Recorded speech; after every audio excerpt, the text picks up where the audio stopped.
basic setup guide for setting up your MJPEG IP camera from Foscam. This guide is going to go over any MJPEG camera that you have, like the FI8 910W, FI8 918W, 904W, 905W, 909W. All of these cameras are going to be able to be used with this guide on how to set them up just initially.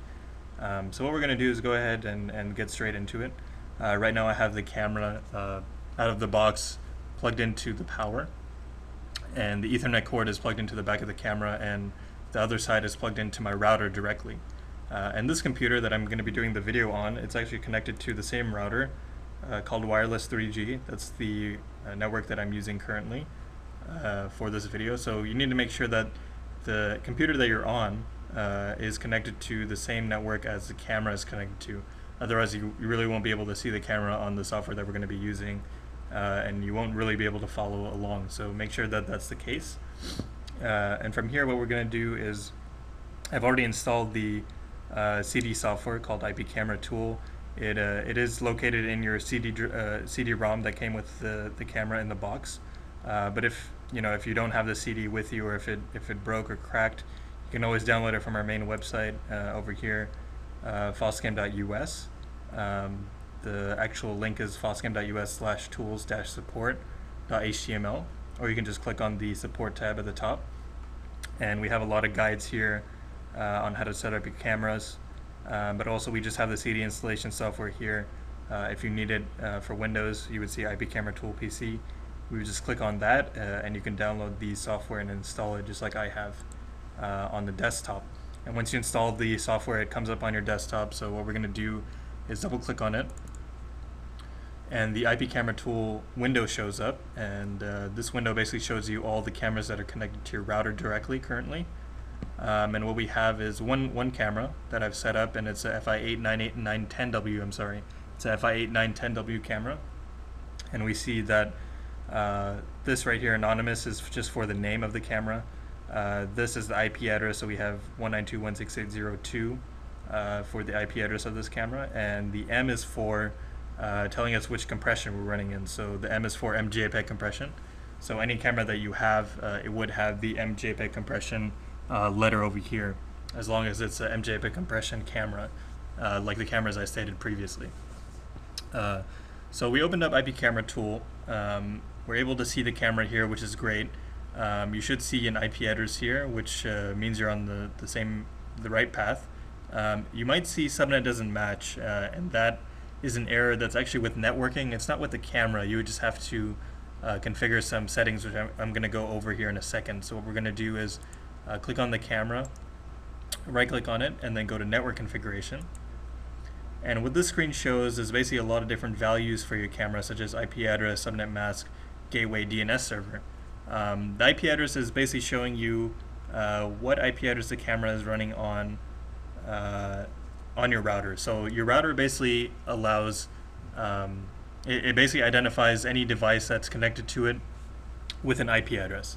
And an IP address is specific to any device.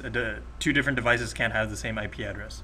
So we see that the router assigned us 192.168.0.2, which is great, and we're able to see it here, so that's fine. So we know that no other device is using this IP address. You can change it to another IP address as long as you know that no other IP address is assigned.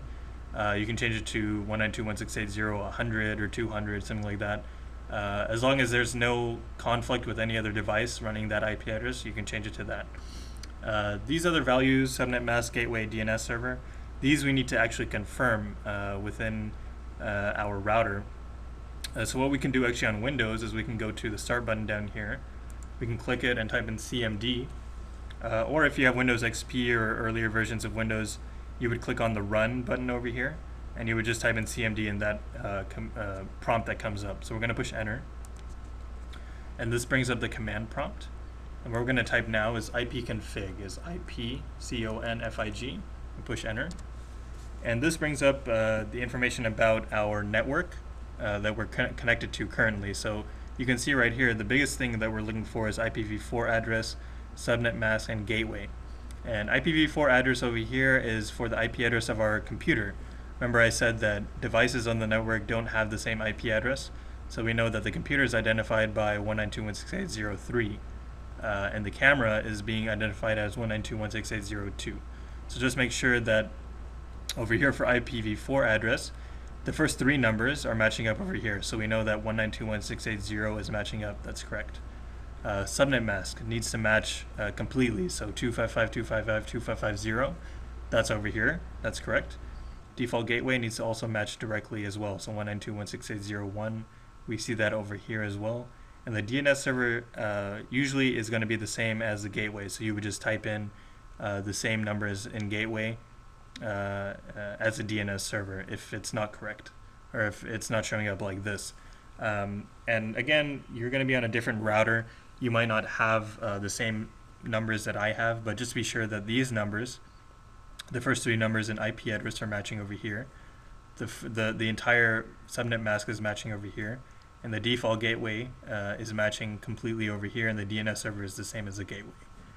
So you might have 192.168.1.1, so you would just change it to 1.1.1.1 over here, and then the 1 over here in IP address, you would change it to 1. But we know that all of these settings are correct. And just a quick tip, the default gateway over here, this IP address, it's actually the IP address of your router. So in later videos, like wireless settings or port forwarding, which we're going to be getting into later, we need this IP address to actually log into our router. So just make a quick note of that this is the IP address for your router. So we can go ahead and close this. And the reason we actually do manual inputting of these numbers is because if you let's say you obtain IP from DHCP server, and basically what this means is that the router will assign an IP address automatically to the camera whenever it connects. So you're not going to have the same IP address forever. You won't be on 192.168.0.2. It might change it. It might change this last number here to 7 or 11 or 12 or 13 if it gets unplugged and you replug it or anything like that. And the bad thing about that is if you set up the camera based on that, if you have this checked and you go through all the setup videos and you do the port forwarding and you're able to see the camera remotely later on, if this changes, this address changes, if you have this DHCP server checked, if it changes, then you're not going to be able to see the camera remotely anymore, and you're going to wonder, okay, what happened? Is the camera not working anymore? Or, is something wrong? And yeah, this is not supposed to be checked because it'll change your local IP address, and that would basically change everything for your setup. So we want to make sure that we're doing everything correctly and setting a static IP address, which means it's not going to be changing ever. So if you unplug it and replug it back in, it's always going to stay at 192.168.0.2, and you won't have any problems later on down the road. So we see all this information is correct, so that's great. We confirmed it in command prompt. HTTP port, we're going to change that later on, and we'll get into that in the wireless and possibly I think the port forwarding video. Definitely we're going to be changing this, and we'll go over that. But basically think about it in the sense that your IP address can only be identified per device on your network. The port is also assigned to only one device. You can't have two devices on the same port, so every camera would need its own port. You can't have every camera running on port 80, and usually we recommend anything above 200 or 2000 to use as your port, which is fine. Usually we use like 8080 or 8000. The username and password, we will just keep that. That's the default username and password. And the port, we're just going to keep it at 80 for the sake of this video, and later on you'll be able to change it. So we can click the X over here. If you change any values over here, be sure to push OK, and the camera is going to reboot. It's going to go offline for about 30 seconds, and it's going to pop back up with the settings that you put in. And you can just double click it again by right clicking and going to network configuration. But we know that everything is correct, so what we're going to do is double click over here. And it's going to open it up in our default browser, which is Internet Explorer that I'm running on. And you see the IP address here is 192.168.0.2. So that's great. So you'll see two login buttons over here. The first one is for Internet Explorer. The second one is for Google Chrome and Firefox and Safari. So if you're on those browsers, you would click this button and log in that way. It's going to prompt you on the next screen once you click this button to put in the username and password. But for Internet Explorer, we're going to put it right here. We're going to put admin. And the password is blank, so we're going to keep that, we're not going to type in anything there. We'll click login.